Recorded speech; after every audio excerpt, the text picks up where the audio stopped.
Hello on all frequency Star Trek fans, I'm Greg Elliott and welcome to Screen Rant. With 7 TV series and more coming, 13 films and hundreds of books and video games, it's hard to imagine a time where Star Trek wasn't immensely popular.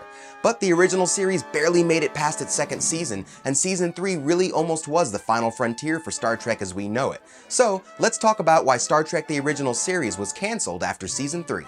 When it debuted in 1966, Star Trek was a bit of an oddity. Shows like Bonanza, Gunsmoke, The Beverly Hillbillies, and Mission Impossible dominated the airwaves, and there really wasn't much science fiction on TV to speak of. Star Trek routinely ended up in third place in its time slot, which is a bit of a problem when there's only 3 networks on the air to begin with. When the show was set to be cancelled after its second season, NBC received hundreds of thousands of letters protesting the decision, many of which came from doctors, scientists, and teachers.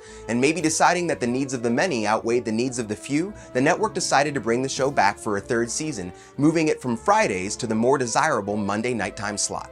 Well, it turns out Rowan and Martin's Laugh-In, the #1 show in America at the time, had already been promised that slot, so Star Trek went back to Fridays at 10 p.m., basically the death slot for shows in those days. With the horrible time slot and a severely decreased budget, Star Trek ratings continued to fall and NBC put the final nail in the coffin at the end of season 3. But thankfully, we can clearly see that wasn't the end of Star Trek. The show became a hit in broadcast syndication and continued to remain that way throughout the 70s. A revival series called Star Trek Phase 2 was planned, but the success of Star Wars saw that project evolve into what eventually became Star Trek the Motion Picture.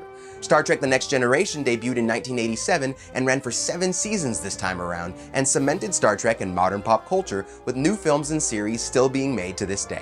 It might have been a huge mistake to cancel the original Star Trek, but resistance is futile and it seems like Star Trek's final frontier is a long way off. Keep watching Screen Rant for more on your favorite space saga. I'm Greg Elliott, and I have been and always shall be your friend. Peace.